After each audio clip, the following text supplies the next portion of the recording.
BJP জেলা নেতাদের সঙ্গে বৈঠক, তোলাবাজি করা যাবে না। শ্রমিক ভট্টাচার্য তিনি এমনটাই স্পষ্টভাবে জানিয়ে দিয়েছেন। পরিবহনে কোনো ইউনিয়ন করা যাবে না। এছাড়াও একাধিক বার্তা দেওয়া হয়েছে।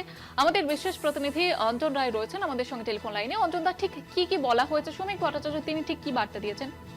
দেখো, আজকে জেলা নেতৃত্বের সঙ্গে বৈঠকে বসে শ্রমিক ভট্টাচার্য সহ বিজেপির নেতৃত্বরা মূলত ইলেকশনের শেষের পর এই জেলা নেতৃত্বের সঙ্গে এই প্রথম বৈঠক বলতে পারো, এবং সেখানে কড়া ইনস্ট্রাকশন দেওয়া হয়েছে পরিবহনে কোনো ইউনিয়ন করা যাবে না, অর্থাৎ অটো ইউনিয়ন, কোনো বাস ইউনিয়ন, কোনো ধরনের রিক্সা ইউনিয়ন, কোনো ধরনের ইউনিয়ন করা যাবে না। কারণ শ্রমিক বা ট্রেড ইউনিয়ন ফ্রন্টের কোনো সংগঠন বিজেপির সংবিধান অনুসারে নেই।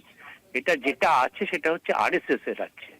তাহলে বিজেপির পতাকা দিয়ে যেভাবে একের পর এক পরিবহন অটো সহ দখল করা হচ্ছে, এটা সম্পূর্ণ বিজেপি বিরোধী। ফলে সেই কারণেই শ্রমিক ভট্টা যেটা জেলা নেতৃত্বদের সতর্ক করে দিয়েছেন যে এই কাজ কেউ করবেন না, এবং কোনো তৃণমূল পন্থীকে এই মুহূর্তে দলে নেবেন না। সুনীল বন্দ্যোপাধ্যায় ছিলেন, তিনি সেই সঙ্গে জানিয়ে দেন যে এবার শুধু রাজ্যে নয়, জেলাতে কোর কমিটি তৈরি হবে, অর্থাৎ জেলা সভাপতি একক সিদ্ধান্তের আর নিতে পারবেন না।